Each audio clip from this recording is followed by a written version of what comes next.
주연절 후 6번째 주일 하나님께서 우리에게 주신 성경 본문 말씀은 요한복음 13장 12절에서 20절까지의 말씀입니다. 제가 이 말씀을 봉독할 때 이 시간 살아계신 우리 하나님의 귀한 음성을 직접 들으실 수 있기를 소망합니다. 그들의 발을 씻으신 후에 옷을 입으시고 다시 앉아 그들에게 이르시되 내가 너희에게 행한 것을 너희가 아느냐? 너희가 나를 선생이라 또는 주라 하니 너희 말이 옳도다. 내가 그러하다. 내가 주와 또는 선생이 되어 너희 발을 씻었으니 너희도 서로 발을 씻어주는 것이 옳으니라.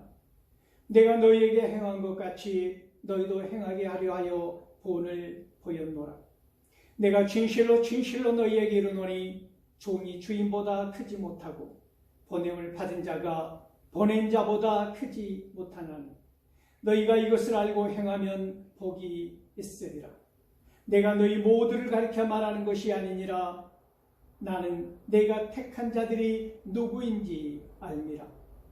그러나 내 떡을 먹는 자가 내게 팔꿈치를 들었다 한 성경을 응하게 하려는 것이니라. 지금부터 일이 일어나기 전에 미리 너희에게 일러두면 일이 일어날 때에 내가 그인 줄 너희가 믿게 하려 함이로다. 내가 진실로 진실로 너희에게 이르노니 내가 보낸 자를 영접하는 자는 나를 영접하는 것이요 나를 영접하는 자는 나를 보내신 이를 영접하는 것이니라. 아멘. 이 본문 말씀을 가지고 십자가를 지는 것은 섬기는 것이다. 십자가를 지는 것이 섬기는 것이다. 라는 제목으로 피차 은혜를 나누고자 합니다. 사랑하는 성도 여러분, 지진으로 말미암아 충격과 공포 속에 휩싸여 있는 튀르키예와 시리아를 위해서 우리가 지금 온 지구촌이 다 함께 같이 아파하고 같이 신음하고 한 영혼이라도 한 생명이라도 더 구원할 수 있기 위하여 구조대들이 분주히 움직이는 모습을 우리는 보고 있습니다. 이럴 때에 우리가 함께 마음을 나누고 위하여 중보 기도를 할 수 있기를 바랍니다. 오늘 성경 본문 말씀은 예수님의 고별 설교라고 하는 13장에서 17장까지의 말씀 가운데 13장 예수님께서 제자들의 발을 씻어주시는 그 장면의 일부입니다. 예수님께서 세상을 떠나 아버지께로 돌아가실 때가 이룬 줄 아시고 세상에 있는 자기 사람들을 위하여 어떻게 하셨다고 성경은 증언하고 있습니까? 자기 백성을 사랑하시되 끝까지 사랑하셨다고 말씀하고 있습니다. 예수님께서 말씀하시는 예수님의 때는 언제를 말하는 것일까요? 그것은 예수님 그 죽음의 때, 그리고 그와 동시에 예수님께서 영화롭게 되는 때를 의미합니다. 요한복음 7장 30절 말씀을 보면 그들이 예수를 잡고자 하나 손을 대는 자가 없으니 이는 그의 때가 아직 이르지 아니하였음이라. 요한복음 8장 20절에서도 이 말씀은 성전에서 가르치실 때에 헌금함 앞에서 하셨으나 잡는 사람이 없으니 이는 그의 때가 아직 이르지 아니하였음이로라. 그리고 요한복음 12장 23절 말씀을 보면 예수께서 대답하여 이르시되 인자가 영광을 얻을 때가 왔도다 말씀하고 있습니다. 우리는 오늘 예수님의 순환과 죽음 그리고 부활에 이르는 사건을 대하기 전에 최후의 만찬 동안에 제자들의 발을 씻으시는 예수님을 통하여 앞으로 전개될 사건과 이미 일어난 현재적 사건, 그리고 제자들의 삶의 자리에서 서로가 서로에게 빛이 되고 소금이 되는 길을 바라볼 수 있게 되는 것입니다. 그렇게 제자들 한 사람 한 사람 대야에 물을 떠서 발을 씻으시고 그 두르신 수건으로 물길을 닦기 시작하며 이제 베드로에게 이르지 않았습니까? 베드로의 발을 닦으려 합니다. 주여, 주께서 내 발을 씻으시나이까? 베드로의 이 고백이 귓가에 들리는 듯 하지 않습니까? 지금도 제가 생생하게 기억하는 한 장면이 있습니다. 교육전도사로 처음 부름받아 아동부를 섬기게 되었습니다. 여름 성경학교 한 프로그램으로 밤에 세족식을 하게 되는데 한 중간쯤 진행이 되었을 무렵입니다. 제가 한 어린아이의 발을 조심스럽게 그 대야에 담그고 씻으려고 하는데 이 어린아이가 서글프게 우는 것입니다. 순간 그 우는 소리와 그 발의 떨림이 제 손에 전해오면서 제 온몸을 타고 전율로 전이가 되더니 나도 모르게 내 눈에서 그냥 왈칵 눈물이 쏟아지기 시작한 것입니다. 그때 저를 도와서 함께 섬겼던 선생님들과 어린이들이 울면서 그 세족식을 했던 그날의 경험으로 말미암아 저는 오늘 이 베드로의 심정을 해석하는 것입니다. 오늘 성경 본문 말씀입니다. 그들의 발을 씻으신 후에 옷을 입으시고 다시 앉아 그들에게 이르시되 내가 너희에게 행한 것을 너희가 아느냐? 너희가 나를 선생이라 또는 주라 하니 너희 말이 옳도다. 내가 그러하다.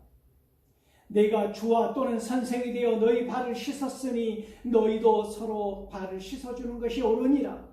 내가 너희에게 행한 것 같이 너희도 행하게 하려 본을 보였노라 말씀합니다. 제자들의 발을 다 씻으신 예수님의 첫 마디는 예사롭지 않은 질문으로 시작됩니다. 그것은 너희에게 가르친 것을 너희가 아느냐는 질문이 아닙니다. 정확하게는 너희에게 행한 것을 너희가 아느냐는 질문입니다. Do you understand? What I have done for you. 예수님께서는 왜 섬김의 도를 말씀하셨을까요? 누가복음 20장 24절 말씀을 보면 또 그들 사이에 그중 누가 크냐 하는 다툼이 난지라. 제자들은 예수님을 정치적인 메시아로 기대하였기에 자리다툼의 욕심을 내었을 것입니다. 그러므로 예수님은 겸손의 모범을 보이심으로 하나님의 나라에서 큰 자는 섬김을 받는 자가 아니라 오히려 섬기는 자임을 보여주신 것입니다. 예수님의 대속 사역은 그렇게 친히 보여주신 겸손과 섬김을 통하여 이루어졌다는 말씀입니다.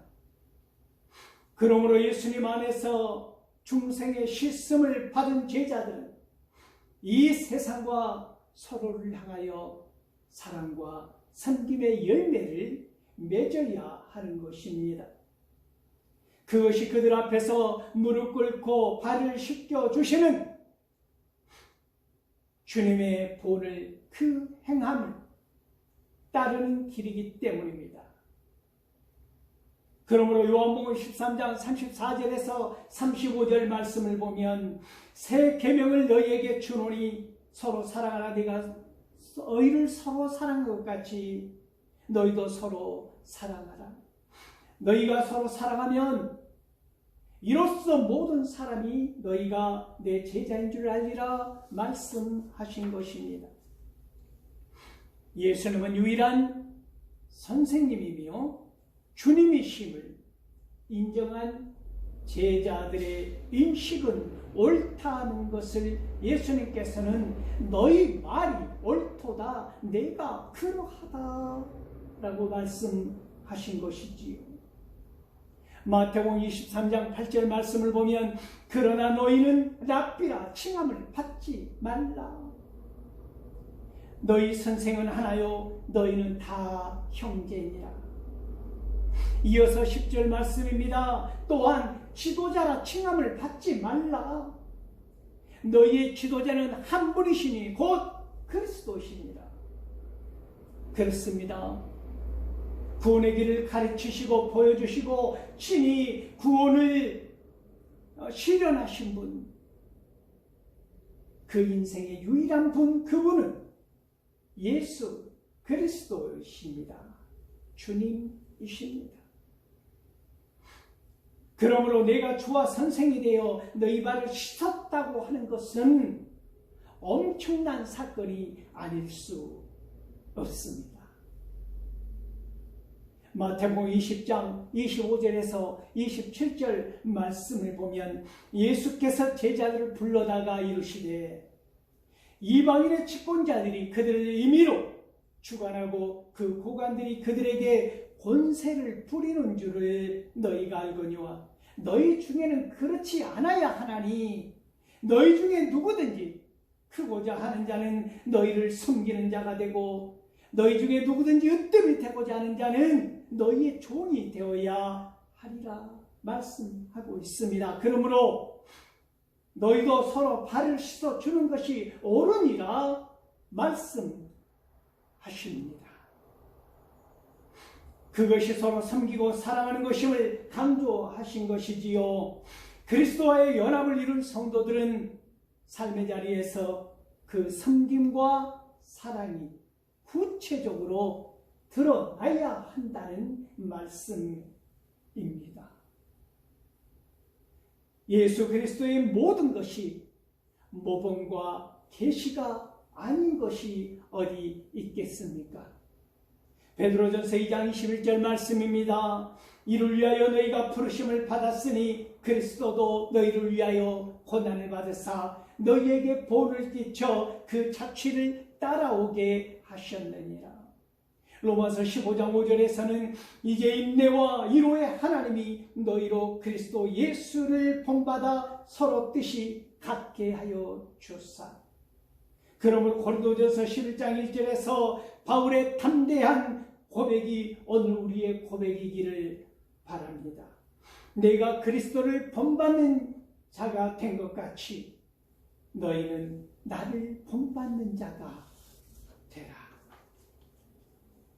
오늘 본문 말씀입니다. 내가 진실로 너희에게 이르노니 종이 주인보다 크지 못하고 보냄을 받은 자가 보낸 자보다 크지 못하나니 너희가 이것을 알고 행하면 복이 있으리라 말씀합니다. 마태복음 15장 20절 말씀입니다. 내가 너희에게 종이 주인보다 더 크지 못하다 한 말을 기억하라. 사람들이 나를 박해하였은즉 너희도 박해할 것이요 내 말을 지켰은즉 너희 말도 지킬 것이니라. 마태복음 10장 24절에서 26절 말씀에서도 제자가 그 선생보다 또는 종이 그 상전보다 높지 못하나니 제자가 그 선생 같고 종이 그 상전 같으면 족하도다. 집주인을 발세불이라 하였거늘 하물며 그 집 사람들이야. 그런즉 그들을 두려워하지 말라. 주님께서 말씀하시는 제자들의 정체성은 무엇입니까? 예수님의 종이며 예수님께로부터 보냄을 받은 자라는 말씀입니다. 이것을 알고 성금의 도를 실천한다면 복이 있을 것임을 말씀합니다. 섬김도 고난도 박해도 핍박도 예수님만큼의 무게는 결코 아닐 것이기에 제자들은 두려워할 필요가 없다는 말씀입니다. 안다는 것과 아는 것을 행하고 실천한다는 것은 다른 것입니다. 내가 진실로 진실로 너희에게 이르노니 아멘 아멘 내고 쉬니. 예수님께서는 중요한 내용을 선포하실 때 신적 권위를 가지고 이렇게 말씀하셨습니다. 그 내용은 종이 주인보다 크지 못하고 보냄을 받은 자가 보낸 자보다 크지 못하다는 말씀을 하시기 위함입니다. 이토록 의미가 투명하고 단순하고 분명한 말씀인데 어려운 까닭은 무엇일까요? 하나님의 종으로서 보냄을 받은 자로 이 땅에 오셔서 모든 성김과 높은 자리를 거부하고 스스로 낮아지셔서 섬기는 모습을 제자들에게 요구하시는 까닭입니다. 마가복음 10장 43절에서 45절 말씀을 봅니다. 너희 중에는 그렇지 않을지니 너희 중에 누구든지 크고자 하는 자는 너희를 섬기는 자가 되고 너희 중에 누구든지 으뜸이 되고자 하는 자는 모든 사람의 종이 되어야 하리라. 인자가 온 것은 섬김을 받으려 함이 아니라 도리어 섬기려 하고 자기 목숨을 많은 사람의 대속물로 주려 함이니라. 예수 그리스도의 섬김은 단순한 낮아짐의 겸손한 자세를 말하는 것이 아닙니다. 그것은 곧 죄와 그릇된 삶의 행태로부터 해방시켜주는 구원의 의지인 것입니다. 오늘 본문 말씀입니다. 내가 너희 모두를 가르쳐 말하는 것이 아니니라. 나는 내가 택한 자들이 누구인지 알미라. 그러나 내 떡을 먹는 자가 내게 팔꿈치를 들었다 한 성경을 응하게 하려는 것이니라. 지금부터 일이 일어나기 전에 미리 너희에게 일러두면 일이 일어날 때에 내가 그인 줄 너희가 믿게 하려 함이니라 말씀합니다. 예수께서 제자들의 발을 씻어주시며 베드로에게 이르렀을 때 시몬 베드로가 주여 내 발뿐 아니라 손과 머리도 씻어 주옵소서 말하지 않았습니까? 요한복음 13장 10절에서 12절 말씀입니다. 예수께서 이르시되 이미 목욕한 자는 발밖에 씻을 필요가 없느니라. 온몸이 깨끗하니라. 너희가 깨끗하나 다는 아니라 하시니 이는 자기를 팔 자가 누구인지 아심이라. 그러므로 다는 깨끗하지 아니하다 말씀하신 것입니다. 사랑과 섬김을 가르치고 행하는 자리에 그 사랑과 섬김을 배반하는 자가 함께하고 있다는 사실은 참으로 설렜픈 일입니다. 예수님께서는 다 하셨지만 그것까지도 원수를 사랑하라는 말씀 그릇에 담아 본을 보여주신 것입니다. 시편 41편 9절 말씀을 보면 내가 신뢰하여 내 떡을 나눠 먹던 나의 가까운 친구도 나를 대적하여 그의 팔꿈치를 들었나이다. 예수님께서는 다윗의 시편을 자신에 대한 예언으로 해석하신 것입니다. 무슨 말씀입니까? 가는 유다의 배반을 성경 말씀에 성취라고 하신 것입니다. 주님의 모든 삶, 출생에서부터 마지막 십자가의 죽음 그리고 부활 사건 그 이후 모든 것에 이르기까지 예수 그리스도의 삶은 모든 성경의 예언을 성취한 삶입니다. 예수님께서 12제자를 세우시기 위하여 부르셨을 때 전능하신 하나님이신 주님께서 그들의 성격과 기질 그리고 그 이후의 여정까지도 다 알고 계셨다는 말씀입니다. 에레미야 17장 9절 말씀을 보면 만물보다 거짓되고 신이 부패한 것은 마음이라 누가 능히 이를 알리오마는 말씀하고 있습니다.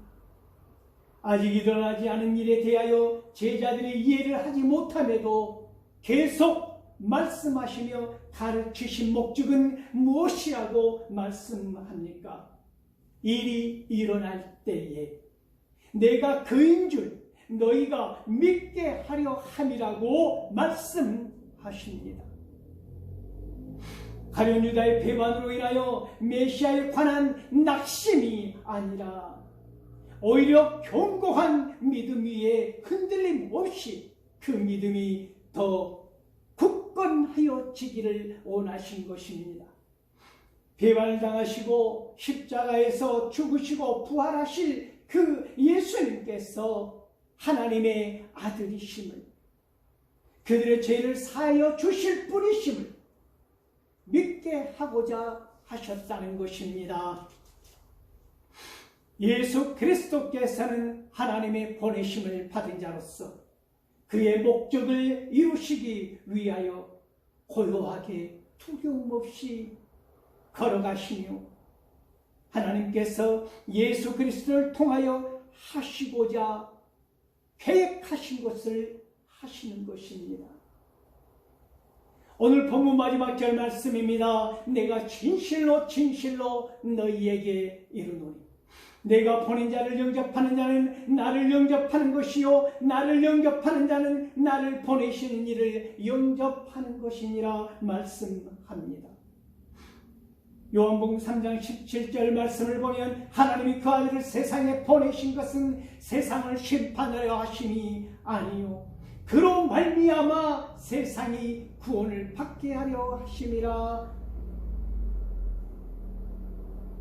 이렇게 보내심을 받으신 예수님께서 이제 택한 백성을 보내시는 자로서의 삶을 드러내 보이고 계십니다.